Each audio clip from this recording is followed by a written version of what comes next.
The Spinoff Podcast Network.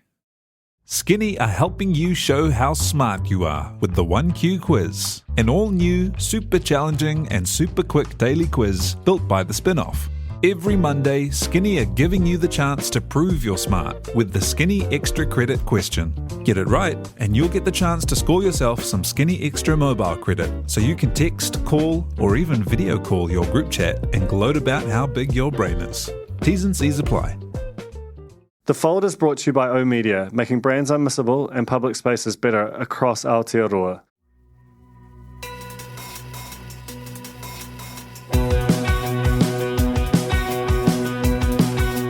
No mai, hoki mai, kia The Fold. E mihi nei ko Duncan Greive tōku ingoa.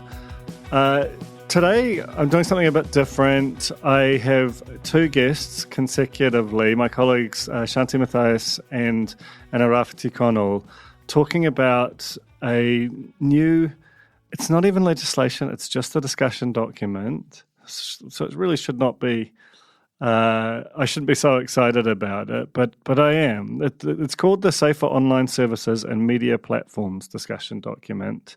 It's part of a Department of Internal Affairs content review, and it came out last week. You'll probably have some familiarity with it, potentially, if you work in this business quite a lot. But I think it's a pretty fascinating starting point for discussion, and what they have staked out is quite an interesting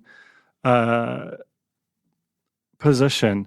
So that's what I'm going to do today is get brought Shanti on, who had a terrific explainer about it for the spin-off, and then Anna, who has worked in social media for much of the last 10 years and has a very sort of sophisticated and interesting perspective on it as a result. But before then, I just want to sort of lay out why I think it's such an interesting document and why I think, respectfully, some of my colleagues in the media are sort of potentially missing the point or maybe I disagree with them a little bit on this. So fundamentally, we've seen some other media CEOs, the likes of Paul Thompson and Sinead Boucher, who actually is no longer CEO of Stuff, now publisher, but still obviously a very important voice in all this stuff. They have focused on the fact that there will be a new super regulator. That is the heart of this, a new super regulator that all content online will ultimately be regulated by, and that will naturally kind of swallow whole the likes of the BSA, the ASA, the Media Council, all of these kind of smaller fiefdom regulators that we currently have. But the big thing for me is that it will also, it regulates all content online, all public-facing content. So the people who are currently outside of that tent are the social media giants, TikTok, YouTube, Facebook, Instagram, and so on. And that, and it sort of brings them in and essentially asks that we all, on some level, adhere to a particular set of standards. Now, the point that has been raised by some of my colleagues in the media is that this can be read as a restriction on the freedom of the press, and as has the potential for there to be sort of draconian restrictions on what we publish. That is a reading of it. It's not the way I read it. I mean, and also just like the practicality is the most likely thing is that all the existing regulators do get swallowed by this thing. So the news media is overseen by the Media Council still. Maybe there's an appeals process that goes up a level to this beyond that, but you've got to assume that the existing highly functional regulatory processes won't be abandoned because they are working very well within the context of the news media itself. So to me, we should focus on what's new, what's brave about this, and that is that it basically asks that a code of conduct is established for the social media companies, and that is then sort of deployed across them in a way that, basically asks that they adhere to terms of service that we know are routinely broken. It's a really knotty subject. This thing will no doubt take a long time, but it's been a long time. I can't even honestly think of the last time I saw a discussion document, something come out of government on such an important issue, which displayed such rigorous thinking and kind of command and sophisticated, nuanced command of an area. I'm not saying it's uncomplicated. Anna really gets into some of the bits where it'll be difficult. There's a high chance that, as we have with the sort of hate speech legislation lately, that it just sort of falls on the rocks of that complexity. But as an opening bid, as something which does impact all of us who publish content online, but it particularly impacts those who hitherto have had no restrictions on what they do, or no meaningful restrictions, I think it's pretty impressive. So I'm really excited about this. I think Shanti does a fantastic job really explaining the detail of what we currently have and how it would change, how it would work. And then Anna really just gives a superb kind of overview of the complexity, puts it in an international context, and ultimately provides a view of it as pertains to a kind of a notion of national sovereignty in a digital context that we have largely abandoned, and I think is a really, really powerful and almost poignant place to end. So this is Shanti Mathias and Anna Rawhiti-Connell on The Fold. Kia ora, Shanti. Welcome to The Fold. Thanks, Duncan. So we're here to talk about something tremendously exciting. That is the Safer Online Services and Media Platforms discussion document, which does, as you note in your excellent explainer that we published a few days ago, it does sound incredibly boring, but I think we're both of the opinion that this is actually a pretty big deal. But before we get into it, I wonder if you could start by sort of setting the stage in terms of what regulations exist around content online at the moment before we sort of figure out where it could be going. Yeah, there's a lot there. There's a lot of different legislation and a lot of different bodies which are in charge. So if you have a problem with an advertisement that you see, you need to contact the Advertising Standards Authority. If you have a problem with something that the media has published online, you contact the Media Council. There's quite a lot of different bodies that deal with different aspects of content online, and it can sometimes be difficult to figure out who you should go to first. So if you're upset about something that you've seen, it can be quite a challenge even in the first instance to figure out who I should contact, who's in charge, and what kind of rules might govern what should or shouldn't be there. So that's something which is quite confusing for people. That's part of what they're seeking to address here, is making it easier for someone to know how to respond to material that they find harmful in some broad sense of the word, right? But before we get into that, what you've described as advertising, as news media. We know that the BSA exists for broadcast media and has some jurisdiction online, and then there's the film and classifications body. So there's a bunch of stuff out there, but probably the biggest media form, or certainly the biggest new media form, probably in terms of attention minutes of all over the last 20 years, has been the rise of social media. How does that fit into the current regulatory regime? So social media has its own rules, like each platform has its own terms of service, which they're supposed to abide by. However, they just kind of almost slightly fall through the cracks. There's different rules can be cover different parts of it. So, for example, when the March 15th, 2019 terror attacks were being broadcast on Facebook, the Chief Censor's Office was able to block that to some extent.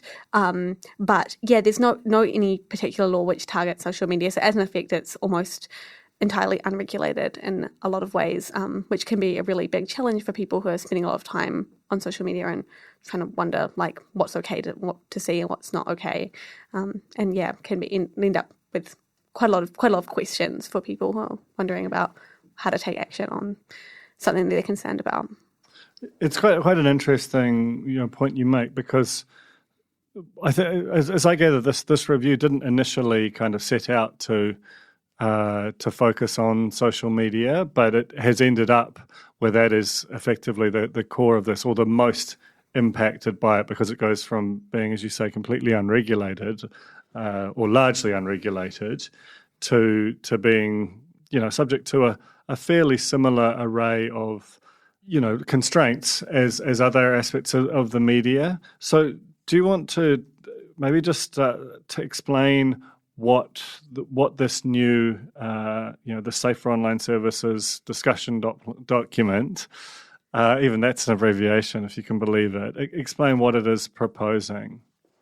So it's going from having, the way that we initially described it, going to the Advertising Standards Authority for an advertisement, going to the Broadcasting Standards Authority for sort of more like a TV or radio question, to having just one regulator for all content online, and that would include social media, which would be governed by, so there'd be just one person of contact. You don't have anyone thinking, okay, is this something to talk to the police about? Is this something to talk to NetSafe about? You just have one body, which if it's online content, you go to them. That's pretty different from what we have right now. And what's also different is that these overseas companies like Meta, like Google, like TikTok would have to abide by those rules. It would be set by a code of practice. So that one regulator would kind of help the industries, like the social media would probably do one together with rules that all the social media, whichever, but slightly broad, like vague term would refer to, would all decide this is a code of practice, this is what we all agree to, which means that there'd be a lot of negotiation between what would be in that and what would not be in that. So the industry would get to determine a bit of the terms, and then it would be kind of administered by that one regulator, who would also be in charge of public awareness, because, the public isn't aware enough of the internet at the moment, apparently. Well, you can see like there is a sort of, if you watch television, there's sort of semi-regularly there'll be basically an ad saying the BSA exists, and and likewise with the ASA, etc. So you can kind of see the logic behind that, and people. There is a big education piece involved in people not having any real clue as to their rights, which is why I think you see, for example, advertising on, it's quite routine to see advertising on the likes of Instagram or TikTok that would fall foul of what you would expect of that you couldn't imagine on a TV commercial, for example. There's an example, because a lot of this is very sort of ephemeral, which is why I think I kind of have to give credit to DIA. I think they've actually done quite a good job of trying to make this thing accessible to people absorbing it. They use this example of disordered eating content throughout as a way of kind of imagining how a person who's encountering it might then be able to respond to that. Do you want to kind of detail that example?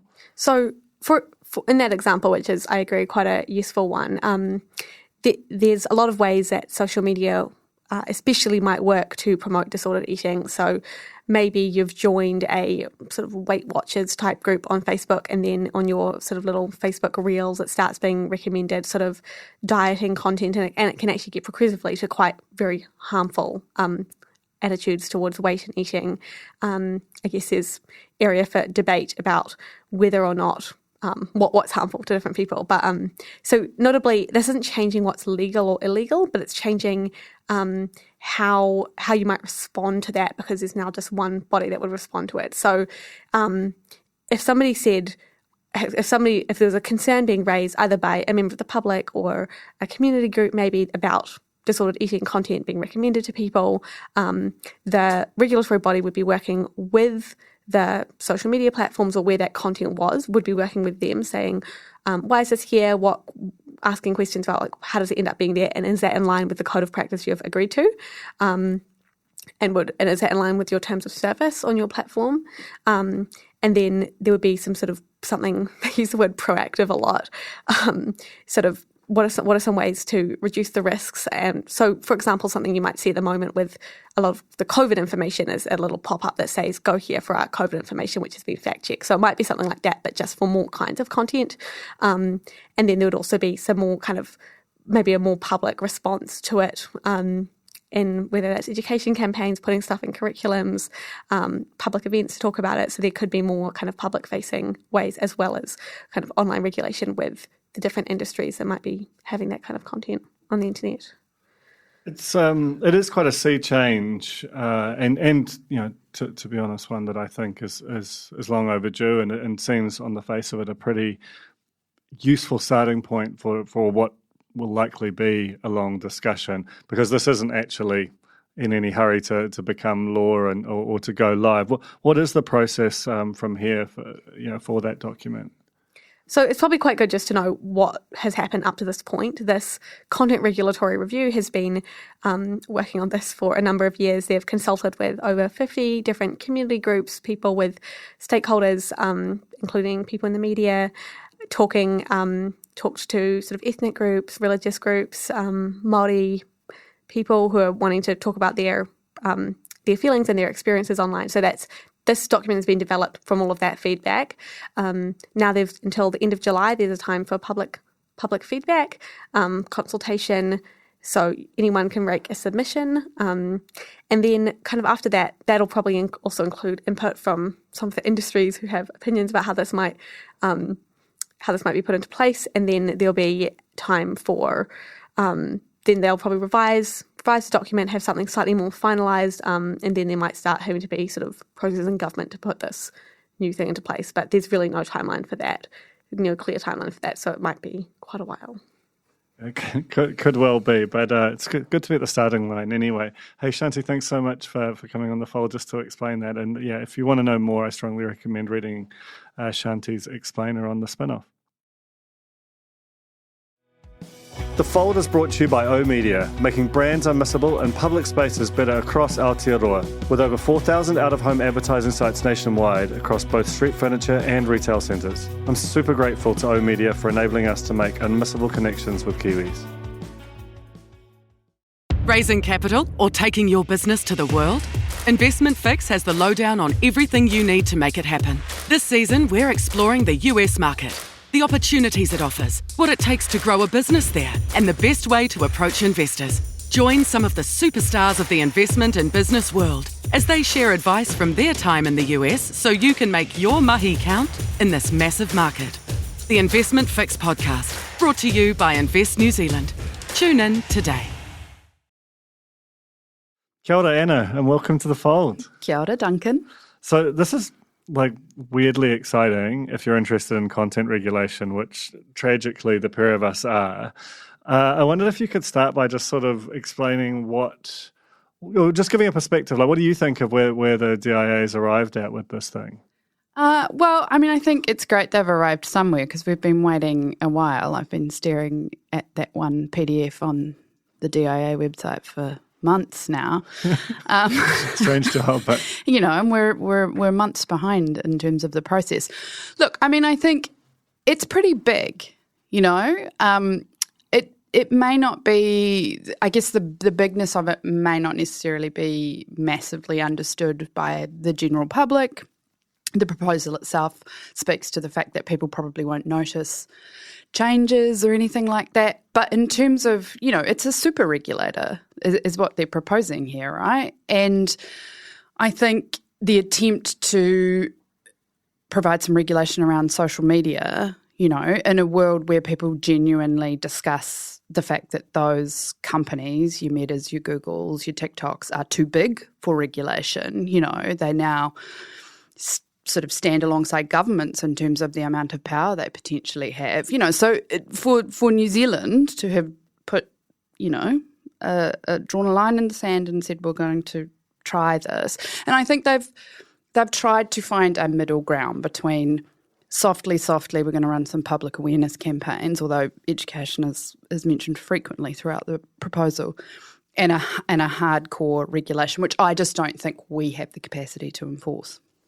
Yeah, I'm pretty thrilled with it, to be honest. I think that quite frequently with New Zealand, and you can see this with, for example, there's a very similar conversation being had around taxation of these same companies, where we basically outsourced it to the OECD, and the conversation proceeds at its own pace. And there's an argument for that, but I just sort of admire us for a part of government coming out with a position that is actually, it's not just that we should have some aspects of our media regulated and others, far more powerful and profitable ones, completely unregulated, and that even as a country of 5.5 million, that there is, we can attempt to have something which will produce out of having a conversation amongst ourselves.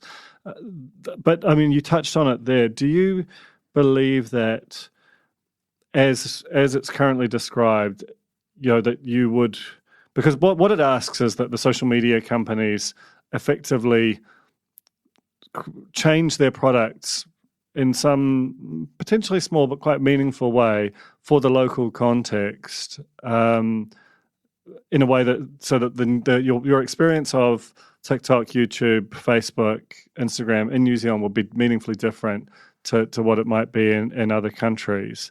Do you think that can fly? I very much hope so. I think there's some quite interesting examples which I sort of cocked a bit of an eyebrow at within that proposal. There's one there around video games and adult content within video games, and the sort of idea that the platform would somehow need to introduce some kind of moderation system within that kind of environment. And I'm not 100% sure how that works. See that. That feels like a censor problem. I think there's some kind of niggly stuff in there, and I think there's some gnarly stuff in there as well, because there is also... Let's start with the niggly. Let's start with the niggly stuff. Look, I think there is this kind of idea that I think a lot of it is premised on the capacity to moderate at scale, and moderating at scale, we are essentially talking about moderation via AI, and most of those platforms have that in place now. I mean, Meta have said frequently they just do not have the capacity to, we're talking about, what is it, a quintillion bytes of data or something that's kind of uploaded, downloaded every day. They don't have the capacity to do that kind of moderation, and that's why you ended up with the horrific video from the Christchurch mosque shootings kind of doing what it did. So there's a reliance on kind of technology, which I'm always a little bit skeptical of. I think a key thing to understand about this is that it's not proposing that this regulatory body, which I'm sure will be more than one person in an office with 5 staff, sounds like it'll be fairly sizable.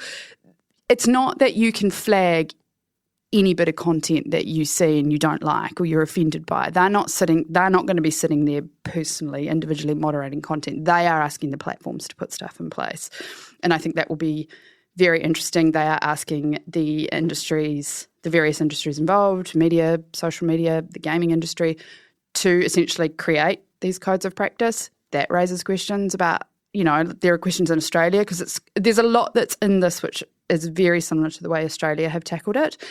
And that particular piece of legislation was passed in 2021, and we're still not through with a set of approved codes, right? So there's definitely going to be niggly stuff. And then I think some of the biggest stuff are things like the balancing of privacy, because some of the measures they are talking about, particularly when it comes to the safety of kids online, and I think that's really genuine and really concerning, things like age verification, right? So if you accidentally happen to stumble onto Pornhub, how are you verifying people's age, right? How do you do that unless you are uploading a form of ID? And so you've suddenly got questions about third-party data and how people's data and information is being looked after. I think there's some very interesting stuff there around its intersection with hate speech, because we don't really know where that's at the moment in this country, and there is potentially, I don't know, I read maybe a little bit of a bid to skirt the fact that we haven't cemented some of what we said we were going to cement in legislation there around hate speech. And I'm also kind of unsure about the line between illegal and harmful content. So they have said that, they're not there to issue takedown notices for, there's no redefinition of illegal content, right? But they talk a lot about harmful content, and they talk a lot about, violent and misogynistic content against women. And I guess, and maybe this will come out in the wash, there's something like 125 questions that they ask in that proposal. But I'm uncertain as to the kind of boundaries there, because I think that's where we have found ourselves in some real difficulty when it's come to talking about hate speech. Like people just have such a spectrum of opinion around what that actually is. So, yeah. Yeah, I mean, look, you've opened up a whole bunch of really interesting elements of it there.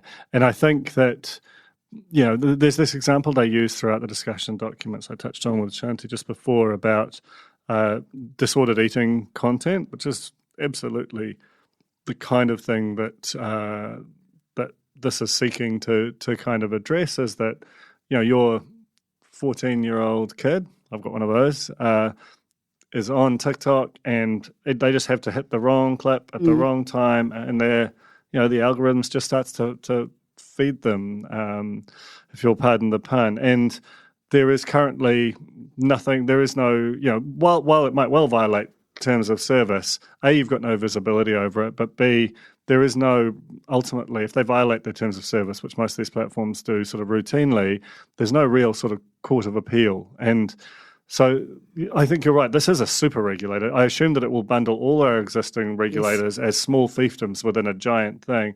And there is no real world where you can imagine that this can be executed, even notwithstanding all of the AI sort of elements that will start to detect and bounce content that was already happening. A lot of this ultimately has to be a human starts to assess this and decide whether it warrants escalating. There's just not really any way that this can meaningfully be put into place without a lot of people making judgment calls. And as we know, that's really, really difficult. And I think disordered eating is a classic example of that. Like, one person's disordered eating is another person's diet advice, depending on where you draw the line. Do you...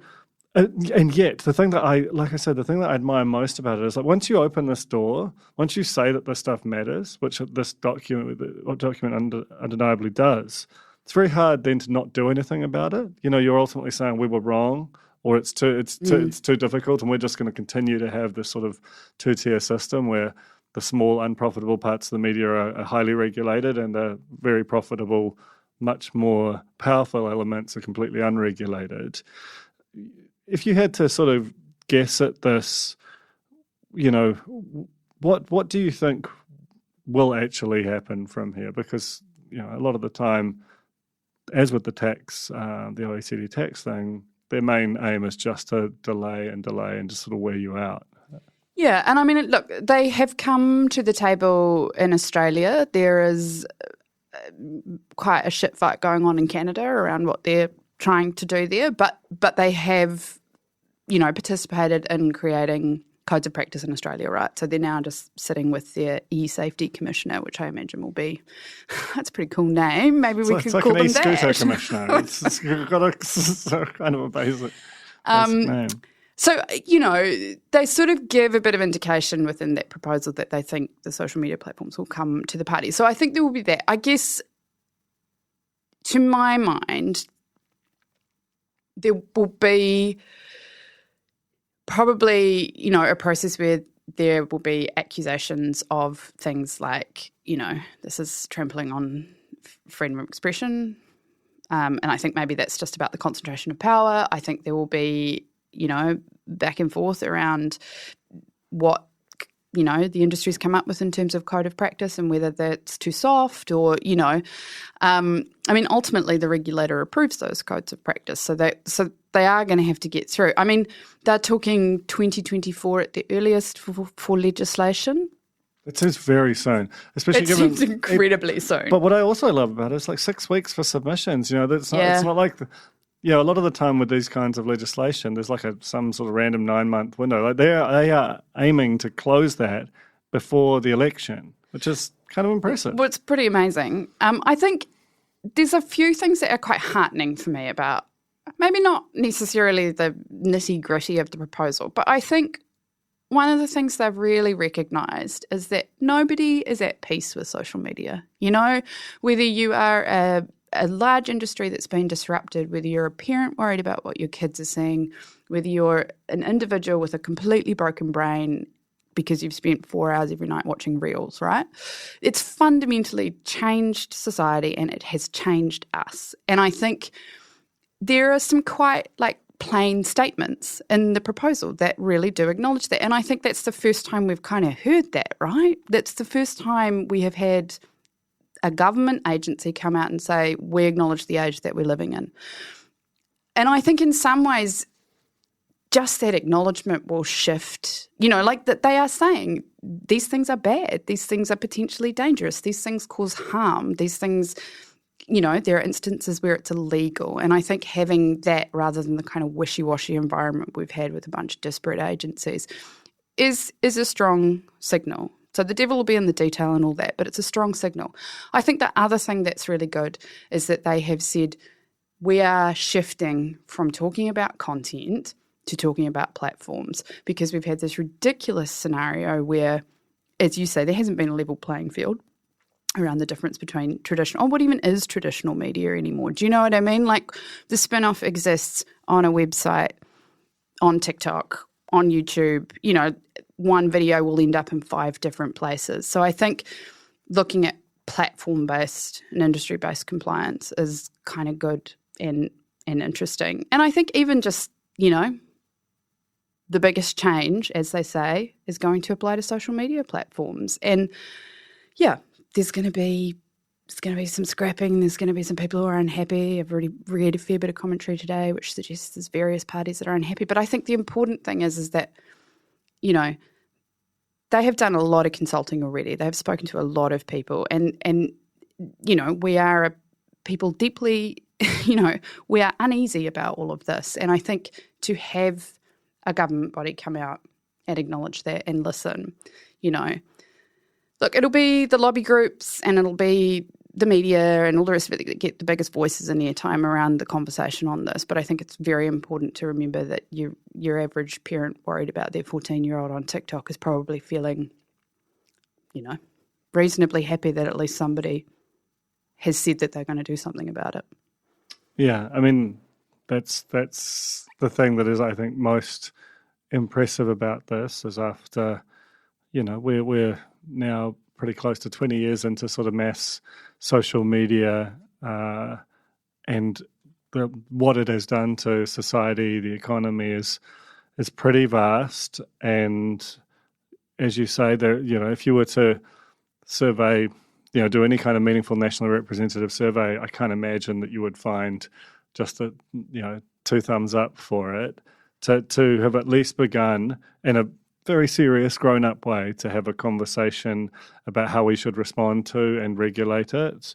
Because this is the thing that kind of bugs me about it is we've just seen in the last couple of weeks the 2022 financial year financial reports from Google and from Facebook, and they're between them they're sending just about $1 billion offshore, leaving a risible amount of tax back in New Zealand. And at once that's a massive number, and the tax element is a true travesty. It's also trivial in the context of our economy. So sometimes I think, and even when we look at the vast scale of these companies, they're not actually, if you look at them in the context of the S&P 500, let alone the American economy, let alone the global economy, it's quite strange that these, a small handful, count them on the fingers of one hand, number of companies have got to sort of hijack the world just so they can sell some ads. Is a strange 100%. Thing. And so ultimately that is why I think it's quite impressive and bold of us as a small country to actually get to this point. That's the thing. And it would be really tempting to be cynical about it, right? And I think, I have I probably had a moment around that recently talking to you about this. But there is something around the fact that we're sort of just rolling over and dying as a globe around the kind of reach of these players. There's no such thing as borders anymore. Anybody can access absolutely everything. May as well just give up and kind of watch our brains and our families and our societies disintegrate, revenge porn all over whatever Pornhub, and that can be accessed by a 9-year-old. oh, God, that's a bummer. There's just too much. There's gazillions and gazillions of bytes. We can't do anything about it. There is something. And I think that, the thing is we're not alone here, right?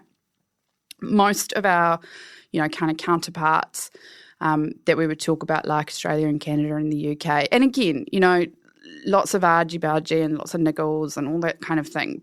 But people are drawing a line. The EU, going pretty hard on that kind of thing. And I think it's big stuff. It's really big stuff. It is an attempt in some ways, to regulate these kind of ever-growing, expanding tentacles, and also to a certain extent human behaviour, because we're now kind of 2 generations into the instinct to post, react, create, all of that kind of thing without any form of mediation or moderation is, it's ingrained now, right? So this, either we just let people give into their basest instincts and we let these global companies kind of just do whatever what they like, or we give it a crack. And I think there is something quite idealistic, dare I say it, about sovereign nations attempting to tell these very large corporations that have,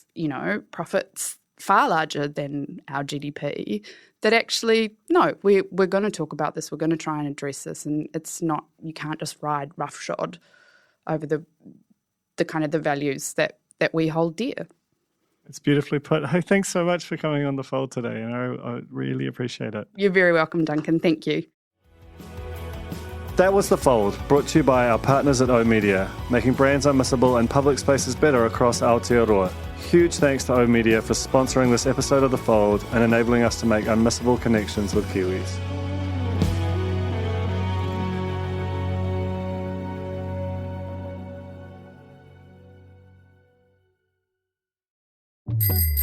Ready to rediscover the joys of cycling? With over 300 kilometres of cycle paths across Tāmaki Makaurau, jumping on your bike and going for a ride is such a fun way to discover the city from a different perspective. Cycling is getting more and more popular across Auckland, so now's a great time to join the hype and give cycling a go. Head to at.govt/cycling to find your nearest cycleway today. The Spinoff Podcast Network.